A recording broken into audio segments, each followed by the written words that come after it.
ಒಂದು ಕಲಿಕಾ ಸಾಮಗ್ರಿಯ ಹೆಸರು 4 ಭಾಗದ ಪಜಲ್.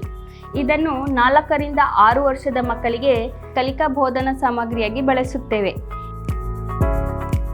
ಈ ಚಟುವಟಿಕೆ ಮಾಡಿಸುವ ವಿಧಾನ: 3-4 ಮಕ್ಕಳನ್ನು ಸಣ್ಣ ಗುಂಪುಗಳನ್ನಾಗಿ ಮಾಡುವುದು ಅಥವಾ ವೈಯಕ್ತಿಕವಾಗಿಯೂ ಮಾಡಿಸಬಹುದು. ಕಾರ್ಯಕರ್ತೆ ಪ್ರತಿ ಗುಂಪಿಗೂ ಒಂದೊಂದು ಪೂರ್ಣಗೊಂಡ ಚಿತ್ರವನ್ನು ಮೊದಲೇ ತೋರಿಸಿ ಸೂಚನೆಗಳನ್ನು ನೀಡಬೇಕು.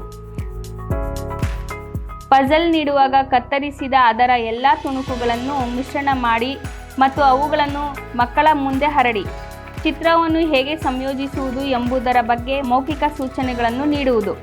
ಮಕ್ಕಳು ಕಾರ್ಯಕರ್ತೆ ಹೇಳಿದ ರೀತಿಯಲ್ಲಿ ಜೋಡಿಸುವುದರ ಮೂಲಕ ಪೂರ್ಣ ಪ್ರಮಾಣದ ಚಿತ್ರವನ್ನು ರೂಪಿಸಬೇಕು.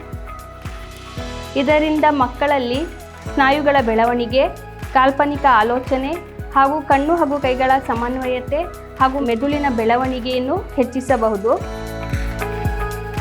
ಈ ಒಂದು ಕಲಿಕಾ ಸಾಮಗ್ರಿಯಿಂದ ಮಗುವು ಸಮಸ್ಯೆಯನ್ನು ಯಾವ ರೀತಿ ಬಗೆಹರಿಸಬೇಕೆಂಬುದನ್ನು ಕಲಿಯುತ್ತದೆ.